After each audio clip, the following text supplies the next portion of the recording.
Shunt হচ্ছে আমাদের চলতরিৎ বা চ্যাপ্টার 3 এর একদম লাস্ট টপিক এবং অবশ্যই একটা গুরুত্বপূর্ণ টপিক।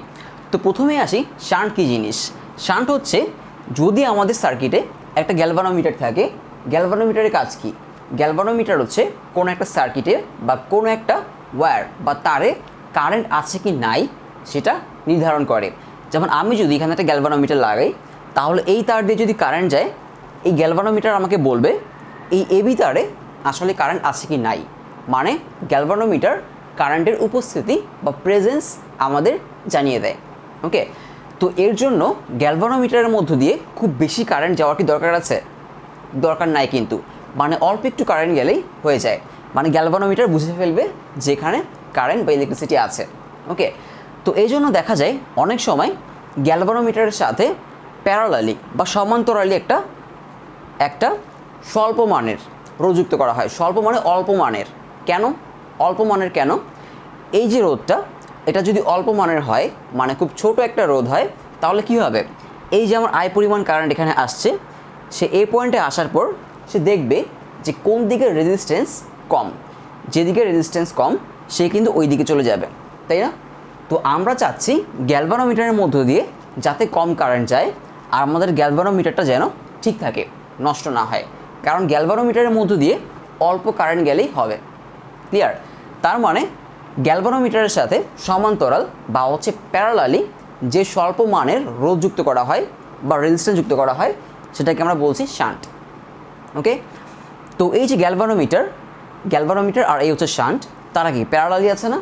এখন আমরা যদি গ্যালভানোমিটারের মধ্য দিয়ে কতটুকু কারেন্ট যায় সেটা বের করতে চাই, বা শান্টের মধ্য দিয়ে কতটুকু কারেন্ট যায় সেটা বের করতে চাই, আমরা কিন্তু ইজিলি বের করতে পারি। কারণ এখানে শান্ট আর গ্যালভানোমিটার প্যারালালি আছে, মানে সমান্তরালি। একটু আগে যখন আমরা কারশফের সূত্র পড়ছিলাম, তখন আমরা কারশফ ল ইউজ করে একটা ফর্মুলা বের করেছিলাম। কী ফর্মুলা? কারেন্ট ডিভাইডার ল। এই লটা দিয়ে আমরা কী করতাম? যদি দুটো রেজিস্ট্যান্স প্যারালাল বা সমান্তরালে থাকে, তাহলে প্রত্যেকটা রেজিস্ট্যান্স দিয়ে কী পরিমাণ কারেন্ট যাচ্ছে সেই কারেন্টের পরিমাণটা আমরা বের করতে পারতাম। মানে এরকম, ধরো সাপোজ দুইটা রেজিস্ট্যান্স বা হচ্ছে রোধ, যাদের নাম হচ্ছে R1 আর হচ্ছে R2। ওকে, তো এখান দিয়ে আসছে হচ্ছে আমার আই কারেন্ট, এখানে এসে দুই ভাগে ভাগ হয়ে গেল, I1 আর হচ্ছে কত I2। এখন আমরা এই I1 আর I2 বের করতে পারবো কারেন্ট ডিভাইডার ল দিয়ে। সেটা কীভাবে? I1 হবে হচ্ছে আমার R1, নিচে R1 প্লাস R2, আর উপরে হবে আমরা কার কারেন্ট বের করতে যাচ্ছি? আমরা বের করতে যাচ্ছি R1 এর কারেন্ট, উপরে বসাবো হচ্ছে R2। ওকে, উপরে হচ্ছে R2 ইনটু মোট কারেন্ট। ওকে, ইনটু হচ্ছে কত? মোট কারেন্ট। সিমিলারলি আমি I2 বের করতে পারি। I2 বের করার জন্য জাস্ট আমাকে উপরে দেওয়া লাগবে কি? উপরে দেওয়া লাগবে হচ্ছে R1।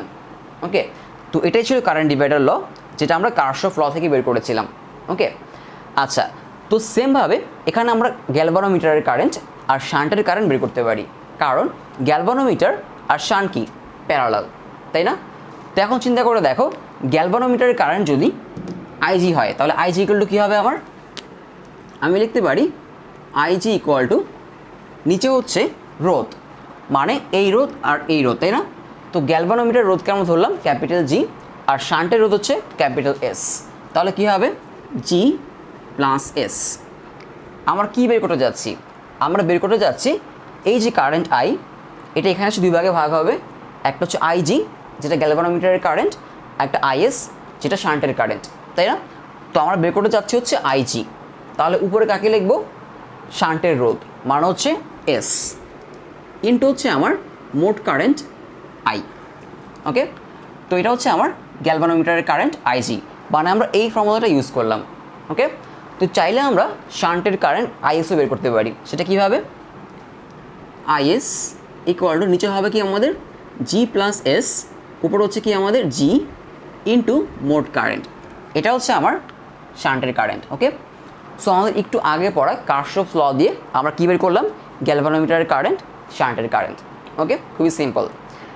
তো আমরা দেখলাম শান্ট কী এবং কীভাবে আমরা গ্যালভানোমিটার আর শান্টের কারেন্ট বের করতে পারি যদি আমরা টোটাল কারেন্ট জেনে থাকি। ওকে, আর অবশ্যই এদের ইন্টারনাল রেজিস্ট্যান্স মানে অভ্যন্তরীণ রোধ জানতে হবে। ওকে, এবার আমরা দেখব শান্টের একটা ব্যবহার। তো শান্টের ব্যবহার আমরা কোথায় করতে পারি? ধরো তোমার কাছে একটা অ্যামিটার আছে, অ্যামিটার দিয়ে করে কি? অ্যামিটার দিয়ে কোনো একটা বর্তনীতে বা ইলেকট্রিক সার্কিটে তড়িৎ প্রবাহ মাপে। মানে আমি যদি এই যে আমার একটা বর্তনী বা একটা সার্কিট যদি হয়, আমার এটা যদি একটা সার্কিট হয় এবং এখানে যদি আমি একটা অ্যামিটার স্থাপন করি, ধরো অ্যামিটার, যেটা এ দিয়ে রিপ্রেজেন্ট করা হয়, তাহলে এই অ্যামিটার আমাকে কি দিবে? এই অ্যামিটার হচ্ছে এই সার্কিটে এখান দিয়ে কতটুকু কারেন্ট যাচ্ছে আই, সেটা রিডিং দিবে। মানে সার্কিটের কারেন্ট ফ্লো তারা অ্যামিটার এককে বা অ্যামিটার ইউনিটে আমাদের দিবে। এটা হচ্ছে অ্যামিটার। এখন এই যে আমরা গ্যালভানোমিটার, তার সাথে কি যুক্ত করলাম? শান্ট যুক্ত করলাম না? ঠিক সেমভাবে আমরা অ্যামিটারের সাথেও শান্ট যুক্ত করতে পারি, কিন্তু উদ্দেশ্যটা আলাদা, পারপাসটা ডিফারেন্ট। কেন? আমরা গ্যালভানোমিটারের সাথে শান্ট কেন যুক্ত করি? যাতে বেশিরভাগ কারেন্ট এই শান্ট দিয়ে চলে যায়, গ্যালভানোমিটার দিয়ে যাতে অল্প কারেন্ট যায়, তাহলে যথেষ্ট, তাই না? মানে আমার গ্যালভানোমিটার যাতে নষ্ট না হয়। আর অ্যামিটারের সাথে আমরা শান্ট যুক্ত করব অ্যামিটারের পাল্লা বা রেঞ্জ বৃদ্ধি করার জন্য। আমি আবারও বলি, অ্যামিটারের পাল্লা বা রেঞ্জ বাড়ানোর জন্য। অ্যামিটারের পাল্লা বা রেঞ্জ মানে কি? ধরো এই যে আমি একটা অ্যামিটার লাগালাম, তার একটা রেঞ্জ থাকবে। কি রেঞ্জ? সাপোজ ধরো সে 2 অ্যাম্পিয়ার পর্যন্ত সে কারেন্ট মাপতে পারে। কিন্তু এই যে সার্কিট, এই সার্কিটের কারেন্ট হতে পারে না 5 অ্যাম্পিয়ার। 5 অ্যাম্পিয়ার হচ্ছে আমার এই সার্কিটের টোটাল কারেন্ট, হতেই পারে, তাই না? তো সে কিন্তু 5 এমএ মাপতে পারবে না, সে সর্বোচ্চ মাপতে পারে 2 অ্যাম্পিয়ার পর্যন্ত। তো কোনো একটা অ্যামিটারের পাল্লা বৃদ্ধি বা রেঞ্জ বাড়ানোর জন্য আমরা ওই অ্যামিটারের সাথে শান্ট যুক্ত করতে পারি। কীভাবে? তো এখানে আমরা গ্যালভানোমিটারের পরিবর্তে একটা অ্যামিটার বসিয়ে দিই। আমি লিখি এই জি এর পরিবর্তে ধরলাম এটা হচ্ছে একটা অ্যামিটার। ওকে, এটা হচ্ছে আমাদের একটা অ্যামিটার। সো এই যে এটা হচ্ছে আমার অ্যামিটারের কারেন্ট। ওকে, আই হচ্ছে আমার অ্যামিটারের কারেন্ট। সো এটা কি তাহলে আই হবে? এটা আই হবে না, এটাকে আমরা ধরলাম হচ্ছে এন আই। মানে হচ্ছে অ্যামিটার দিয়ে যতটুকু কারেন্ট যাবে তার থেকে এন গুণ বেশি হচ্ছে আমার মোট কারেন্ট। ক্লিয়ার? মোট কারেন্ট হচ্ছে এন আই, আর অ্যামিটার দিয়ে যাবে হচ্ছে আই পরিমাণ কারেন্ট। সাপোজ একটা এক্সাম্পল দিই আমি। ধরো এই যে অ্যামিটার, এর সাথে ধরো আমি একটা শান্ট যুক্ত করলাম। মানে এটা হচ্ছে আমার একটা অ্যামিটার, তার সাথে আমি একটা শান্ট যুক্ত করলাম। ওকে, এখন আমার এখানে মোট কারেন্ট হচ্ছে, আমি 5 অ্যাম্পিয়ার না ধরে ধরলাম হচ্ছে কত, 10 অ্যাম্পিয়ার। এখন অ্যামিটারের মধ্য দিয়ে কতটুকু যেতে পারবে? হাইস্ট 2 অ্যাম্পিয়ার, কারণ ওর পাল্লা হচ্ছে 2 অ্যাম্পিয়ার। কিন্তু মোট কারেন্ট কত? মোট কারেন্ট 10 অ্যাম্পিয়ার। এখন আমি লিখতে পারি এটাকে, 10কে লিখতে পারি এইভাবে, তাই না, যে 2 × 5। ওকে, মানে অ্যামিটারের মধ্য দিয়ে যায় হচ্ছে 2, কিন্তু মোট কারেন্ট হচ্ছে তার 5 গুণ। ওকে, এই যে 5, এই 5টা হচ্ছে আমার এখানে এন। ওকে, আর এই যে আই, এই আইটা হচ্ছে আমার 2, মানে অ্যামিটারের কারেন্ট হচ্ছে আমার আই, আর মোট কারেন্ট অ্যামিটারের কারেন্টের এন গুণ। তো আমরা তো 5-এর জন্য করব না, আমরা যে কোনো ভ্যালুর জন্য করতে চাই, মানে যে কোনো ভ্যালুর জন্য একটা ইকুয়েশন বের করতে চাই। ওকে, সো আমার অ্যামিটারের কারেন্ট হচ্ছে আই, অ্যামিটার দিয়ে আই পরিমাণ কারেন্ট যেতে পারে, আর মোট কারেন্ট এই আই থেকে অনেক বেশি, সেটা হচ্ছে এন আই, মানে অ্যামিটারের কারেন্টের এন গুণ। ক্লিয়ার এইটুকু? আচ্ছা, তো কী করতে হবে এখন আমাকে? যেটা আমি একটু আগে বলছিলাম, একটা অ্যামিটারের সাথে আমরা শান্ট কেন যুক্ত করব? অ্যামিটারের পাল্লা বৃদ্ধি করার জন্য। মানে হচ্ছে এই অ্যামিটার দিয়ে এখন মাপা যায় কত? 2 অ্যাম্পিয়ার বা আই পরিমাণ কারেন্ট, কিন্তু আমরা মাপতে চাই এন আই পরিমাণ কারেন্ট বা এই যে 10 অ্যাম্পিয়ার কারেন্ট। অ্যামিটারের পাল্লা বৃদ্ধি করতে চাই, এবং এটা করার জন্য অ্যামিটারের সাথে আমরা একটা এস রোধের বা রেজিস্ট্যান্সে একটা শান্ট যুক্ত করে দিলাম। ওকে, তো আমি লিখবো এখন যে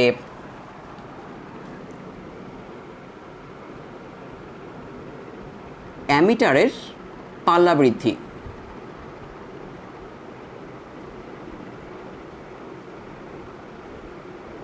অ্যামিটারের পাল্লা বৃদ্ধি। তো এবার দেখো, এই যে আমার টোটাল এনআই পরিমাণ কারেন্ট, তার কতটুকু অ্যামিটারের মধ্য দিয়ে যাচ্ছে? আই। আমি যদি অ্যামিটারের কারেন্টটা, এই যে আমার কারেন্ট ডিভাইডার ল বা এই যে আমার কারেন্ট ডিভাইডার ল, এটা দিয়ে যদি আমি বের করতে চাই, তাহলে কী হবে? অ্যামিটারের মধ্য দিয়ে যাচ্ছে হচ্ছে আমার আই পরিমাণ কারেন্ট। তো আমি লিখব যে আই ইকুয়াল টু, নিচে কী লিখব? নিচে লিখব অ্যামিটারের রোধ প্লাস হচ্ছে শান্টের রোধ। কারণ এই যে এনআই পরিমাণ কারেন্ট, সেটা এখানে এসে অ্যামিটারের মধ্যে ভাগ হচ্ছে আর কি শান্টের মধ্যে ভাগ হচ্ছে। তো নিচে আমি লিখবো অ্যামিটারের রোধ প্লাস শান্টের রোধ। এখন অ্যামিটারের রোধ আমি ধরলাম হচ্ছে স্মল আর, অ্যামিটারের রোধ কি ধরলাম স্মল আর। তো নিচে লিখবো হচ্ছে আমি স্মল আর প্লাস শান্টের রোধ এস।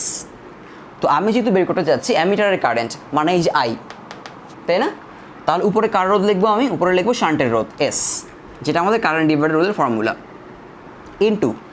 ইনটু মোট কারেন্ট, তাই না, টোটাল কারেন্ট মানে হচ্ছে আমার এনআই। মোট কারেন্ট ছিল আমার অ্যামিটারের কারেন্টের এন গুণ। সো এখন যেটা হবে দুই পাশে আই কাটাকাটি যেতে পারবে। সো আমার এখানে কী আসছে, আমরা এখান থেকে বের করবো হচ্ছে এই যে এসটা। তো আগে এসটা বের করি, তারপর আমি এক্সপ্লেন করবো যে এক্সটা আসলে কী, মানে এসটা আসলে কী। তো এবার আমি যেটা করবো একটু ক্যালকুলেট করি, এই আর প্লাস এসটাকে আমি এদিকে নিয়ে আসি। আর প্লাস এস ইকুয়াল টু হচ্ছে আমার এনএস। ওকে, আমি আর প্লাস এসটাকে এদিকে নিয়ে আসলাম, আর এ পাশে রয়ে গেল আমার এস আর এই যে এনএস। এবার আমি যেটা করব এসটাকে আমি এদিকে নিয়ে যাই, তাহলে কী হবে, আমার যেহেতু এসটা বের করা লাগবে এনএস মাইনাস এস, এখান থেকে যদি আমি এস কমন নিই এন মাইনাস ওয়ান, এবার হচ্ছে আমার আর। তাহলে আমি কী পাচ্ছি, আমি এস ইকুয়াল টু পাচ্ছি হচ্ছে আলটিমেটলি আমি এখানে লিখব যে S equal to small R divide N minus one. Okay, small R divide N minus one. এই স্মল আরটা কি, এই স্মল আরটা হচ্ছে আমার অ্যামিটার রেজিস্ট্যান্স। ওকে, এই এসটা কি, এসটা হচ্ছে শান্টের রেজিস্ট্যান্স, ওকে, বা রোধ। আর এনটা কি, এটা গুরুত্বপূর্ণ, এনটা হচ্ছে আমরা অ্যামিটারের পাল্লা বা রেঞ্জ কত গুণ বাড়াতে চাই। মানে এই যে আমার এখানে অ্যামিটারটা, সে কতটুকু কারেন্ট মাপতে পারতো, সে মাপতে পারতো হচ্ছে 2 অ্যাম্পিয়ার, কিন্তু আমার সার্কিটে মোট কারেন্ট কত ছিল 10 অ্যাম্পিয়ার, মানে 5 × 2। তার মানে আমার অ্যামিটার মাপতে পারার হচ্ছে 2 অ্যাম্পিয়ার আর মোট কারেন্ট 10 অ্যাম্পিয়ার, মানে মোট কারেন্ট আমার অ্যামিটারের কারেন্ট থেকে 10 গুণ, তাই না, সরি 5 গুণ, যেহেতু এটা 10 আর অ্যামিটারের কারেন্ট হচ্ছে কত 2 অ্যাম্পিয়ার, তো মোট কারেন্ট হচ্ছে অ্যামিটারের কারেন্ট থেকে 5 গুণ। তার মানে আমাদের যে অ্যামিটারটা তার পাল্লা বা রেঞ্জ 5 গুণ বাড়াতে হবে।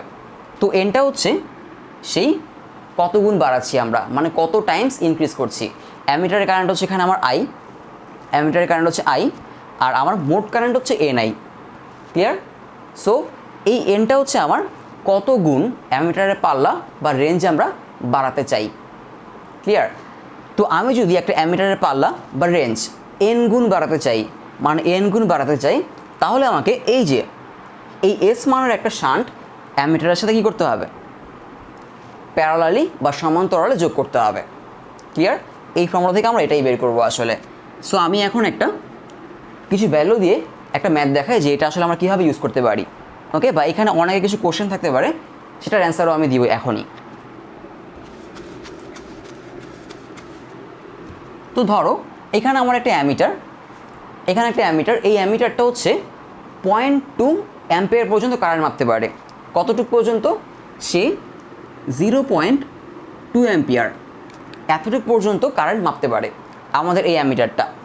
ওকে, কিন্তু বর্তনীর যে কারেন্ট, এই বর্তনীর কারেন্ট হচ্ছে আমার 2 অ্যাম্পিয়ার।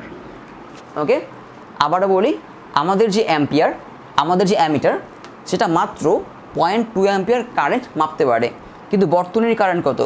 2 অ্যাম্পিয়ার। তো খেয়াল করে দেখো, অ্যামিটার যতটুকু মাপতে পারে, অ্যামিটার যতটুকু মাপতে পারে তার থেকে কিন্তু অনেক বেশি হচ্ছে কি আমার বর্তনীর মোট কারেন্ট, তাই না?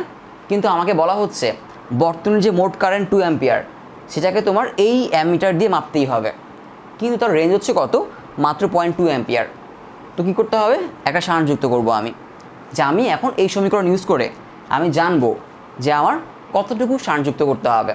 ওকে, সো আমি এই ফর্মুলায় আসবো, কিন্তু তার আগে কী লাগবে? আমার এন লাগবে, তাই না? তো একটু আগে কী বললাম আমি? এন হচ্ছে যে আমার এই অ্যামিটারের পাল্লা কত গুণ বাড়াতে হবে। ও মাপতে পারে 0.2 অ্যাম্পিয়ার, কিন্তু বর্তনীর মোট কারেন্ট 2, তাহলে এন হচ্ছে আমার কত? আমার এন হবে, এটাকে যদি আমি 0.2 দিয়ে কী করি, ডিভাইড করি, মোট কারেন্ট ডিভাইড অ্যামিটারের পাল্লা বা অ্যামিটারের কারেন্ট ইকুয়াল টু 10 টাইমস, মানে আমার 10 গুণ বাড়াতে হবে। তুমি খেয়াল করে দেখো, 0.2কে 10 দিয়ে মাল্টিপ্লাই করলে এটা হয়। তার মানে আমি ফর্মুলা লিখবো এটা, S equal to small R N minus one. আচ্ছা, একটা জিনিস এখনও দেই নেই, সেটা হচ্ছে অ্যামিটারের অভ্যন্তরীণ রোধ মানে স্মল আর, সেটা লাগবে। সেটা হচ্ছে 2 ওহম। অ্যামিটারের অভ্যন্তরীণ রোধ বা ইন্টারনাল রেজিস্ট্যান্স হচ্ছে আমার কত? 2 ওহম। এখন সব বসাই, এখানে হবে আমার 2 এন কত? 10 মাইনাস 1 মানে 2/9 ইকুয়াল টু কত আসবে যদি ক্যালকুলেট করি? 0.22 ওহম। এটা আমার অ্যান্সার। তো আমরা আসলে কী বের করলাম? আমরা আসলে বের করলাম এই যে শান্ট 0.22 ওহম, মানে এতটুকু একটা শান্ট যদি আমি অ্যামিটারের সাথে সমান্তরাল বা প্যারালালে অ্যাড করে দিই, তাহলে এই অ্যামিটার দিয়ে 10 গুণ বেশি কী করা যাবে? তার যে পাল্লা বা রেঞ্জ, তার থেকে 10 গুণ বেশি তড়িৎ প্রবাহ মাপা যাবে। এখন অনেকে যেটা কোশ্চেন করে যে অ্যামিটার দিয়ে তো আর এই অ্যামিটারের পাল্লা কত? 0.2। এখন আমি যদি শান্ট যুক্ত করি, তাহলে অ্যামিটারের ভিতর দিয়ে কি এই 2 অ্যাম্পিয়ার যাবে? আমি আবারও বলি যে এই অ্যামিটারের পাল্লা হচ্ছে কত? 0.2 অ্যাম্পিয়ার। এখন আমি যদি একটা শান্ট যুক্ত করি, এতটুকু শান্ট যুক্ত করি, তাহলে কি এই 2 অ্যাম্পিয়ার এই অ্যামিটারের মধ্য দিয়ে যাবে? কারণ বলা হচ্ছে কি? বলা হচ্ছে এই অ্যামিটারটা আগে মাপতে পারতো কত? আগে মাপতে পারতো 0.2 অ্যাম্পিয়ার, এখন মাপতে পারবে কত? 0.2, সরি, এখন মাপতে পারবো হচ্ছে আমার 2 অ্যাম্পিয়ার। তার মানে কি আসলে এই অ্যামিটারের মধ্য দিকে এখন 2 অ্যাম্পিয়ার যাবে? ব্যাপারটা সেরকম না। ব্যাপারটা হচ্ছে যে আমরা জেনে গেলাম যে আসলে মোট প্রবাহটা অ্যামিটারের প্রবাহের কত গুণ। এখন অ্যামিটারে যতটুকু যাবে সেটা আমরা কি রিডিং পেয়ে যাব, কারণ অ্যামিটার তার ভিতর দিয়ে যতটুকু প্রবাহ যাবে তার রিডিং দিবে। আমরা কিন্তু জানি এই যে মোট প্রবাহটা সেটা অ্যামিটারের প্রবাহের কত গুণ, জানি না? তো আমি যদি অ্যামিটারের প্রবাহের সাথে, মানে অ্যামিটার যে রিডিংটা দিবে তার সাথে যদি আমি এই এনটা মাল্টিপ্লাই করে দিই, তাহলে কী হবে? আমার মোট প্রবাহ চলে আসবে। অ্যামিটার আমাদের মোট প্রবাহ দিবে না, অ্যামিটার তার ভিতরে যতটুকু যাবে এতটুকু ওইটাই দিবে। কিন্তু আমরা কিন্তু জানি মোট প্রবাহটা কত, মানে কত গুণ, তাই না? মানে এই এনের ভ্যালুটা জানি আমরা। তো অ্যামিটার যে রিডিং আসবে তার সাথে এন মাল্টিপ্লাই করলে মোট প্রবাহ পাওয়া যাবে। আর শান্টটা আমরা লাগাচ্ছি যাতে অ্যামিটারে যতটুকু কারেন্ট যাওয়া দরকার সেটা যাবে, কিন্তু বাড়তি কারেন্টটা যাতে এই শান্ট দিয়ে চলে যেতে পারে। ক্লিয়ার? তো এই কোশ্চেনটা অনেকেই করে থাকে, এই জন্য আমি বললাম আর কি। সো এটা হচ্ছে আমাদের একটা শান্ট থেকে খুব গুরুত্বপূর্ণ একটা ম্যাথ, সিকিউ বা এমসিকিউ বলো, 2 রকম টাইপের কোশ্চেন এটা আসে। আর অ্যাডমিশনে তো অবশ্যই এরকম টাইপের কোশ্চেন খুবই গুরুত্বপূর্ণ। আচ্ছা, তো এর সাথে সাথে হচ্ছে আমাদের এই চ্যাপ্টারের থিওরি পার্ট শেষ। ওকে, আমরা প্রত্যেকটা থিওরি পার্ট এই চ্যাপ্টার থেকে কমপ্লিট করেছি। এখন যাব হচ্ছে নেক্সটে হচ্ছে থাকবে ম্যাথ পার্ট, যেখানে আমরা প্রত্যেকটা টপিক থেকে ক্রিয়েটিভ সলভ করব।